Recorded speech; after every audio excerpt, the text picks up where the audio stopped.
આજરોજ મોટી સંખ્યામાં ભેગા થયેલા આદિવાસી સમાજે તાપી જિલ્લા કલેક્ટરને આવેદનપત્ર આપી આદિવાસી વિસ્તારમાં આવી રહેલા વિનાશકારી પ્રોજેક્ટ તો રદ કરવા અને આદિવાસી સમાજ સાથે થઈ રહેલા અન્યાયને દૂર કરવા માટે આવેદનપત્ર આપવામાં આવ્યું હતું।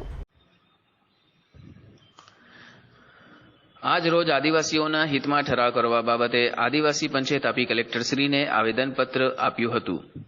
દક્ષિણ ગુજરાતમાં વિકાસના નામે વિનાશકારી નવા પ્રોજેક્ટ સરકાર લાવી રહી છે, જેમ કે ભારતમાલા, હાઈવે 56, વેદાંતા ઝીંક પ્રોજેક્ટ, તાપી પાર રિવર લિંક જેવા પ્રોજેક્ટો લાવી આદિવાસીઓનું અસ્તિત્વ જોખમમાં મૂકી દીધું છે।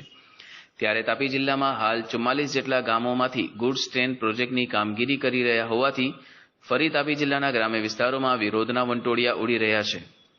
ત્યારે આદિવાસી પંચ અને 44 જેટલા ગામોના ગ્રામજનો અને સરપંચો દ્વારા સહીઓ સહિત તાપી જિલ્લા વહીવટી તંત્રને સીધી ચુનૌતી આપી જણાવ્યું છે કે હવે પછી કોઈ પણ પ્રોજેક્ટ માટે જીવ આપીશું પણ જમીન નહીં આપીએ।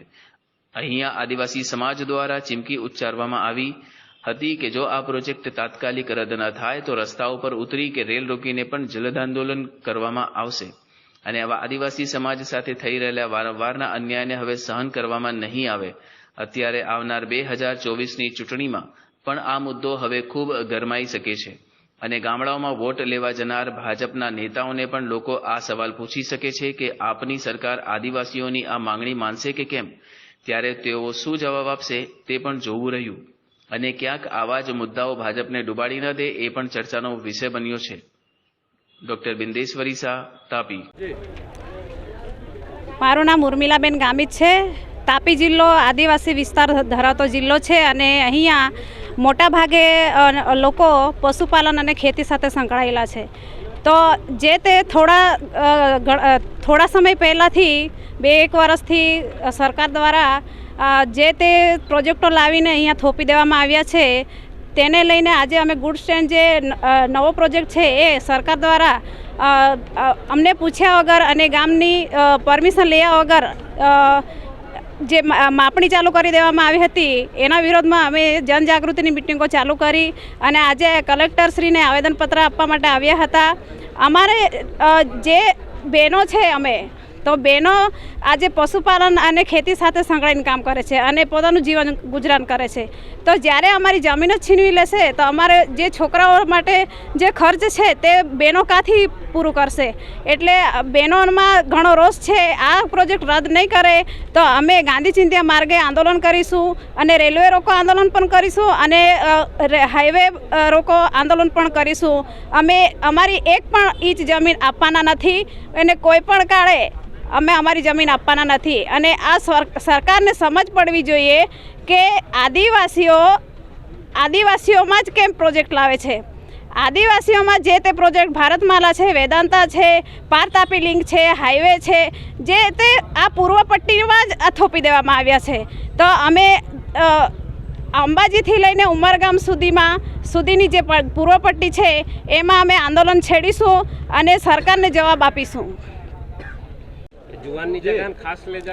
હું દિલીપ ગામિત સેવાનિવૃત્ત અધિકારી છું અને શિડ્યુલ એરિયામાં જે ગતિવિધિઓ થાય છે સરકાર દ્વારા, સુપ્રીમ કોર્ટ પણ જ્યારે ના પાડતી હોય કે શિડ્યુલ એરિયામાં સરકાર પણ એક વ્યક્તિ છે અને આખા દેશમાં જમીન સંરક્ષણનો કાયદો ફક્ત આદિવાસીઓને લાગુ પડે છે, તો આદિવાસીઓ આટલા ગરીબને લાચાર કઈ રીતે થયા?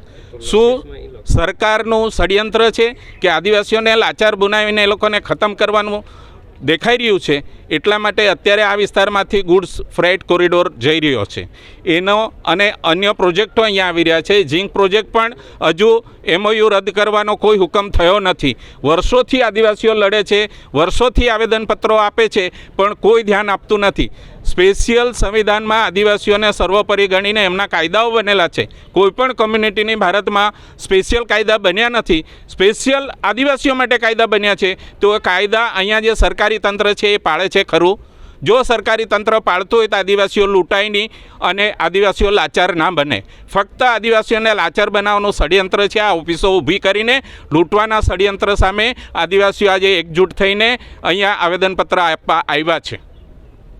हाँ, लाल सिंह गामित આજે કલેક્ટર કચેરીમાં ત્યાં પીએ પાસે અમે એપોઇન્ટમેન્ટ લાવી એના તો કલેક્ટર આજે આખો દી નહીં હે આખે એટલે આદિવાસી હા ને તે બધા આખે તે હે ધણી વગરના છોડી દે હા કલેક્ટર હગો નહીં મીવે અને કાદાન વાત હગી નહીં કવાય હળી હે બાકી મૂળ મુદ્દાલો હે કે આम्ही કલેક્ટરને આવેદનપત્ર દઈનું બંધ કરી દઈનું હે આम्ही હુકમ કરના હે આદિવાસી દેશના માલિક હે સુપ્રીમ કોર્ટ આગતો હોય તો માલિકી પણ દેખાડનું હે આम्ही અને માલિકી પણ પ્રમાણે આम्ही જે ચૂંટણી હે તે 3 ધારાસભ્ય ભાજપના હતા અને એક સાંસદ હે ભાજપનું ત્યારે હુવિયા હતા ગાતે એટલે ત્યાં અમે ચૂંટણીમાં પરચો દેખાડા પડી અમે નહીં છૂટકે હવે સામાજિક આગેવાન પ્રચાર કરવા અલ્લાહ વિરુદ્ધમાં જ્યાં પડી તો ખબર પડી અલ્લાહન કા આદિવાસી વિસ્તારમાં કાંઈ કરવા પડતી હે એટલે આદિવાસી વિસ્તારને ખતમ કરવાનું જે ષડયંત્ર હે ત્યાં સામે આવતા દેહોમાં જો એ લાગે તો જેલ ભરો આંદોલન કહું હું આમાં જેલ હકી વાહની પડે તો કહી દા હા બરાબર હે ને બેનો જય આદિવાસી.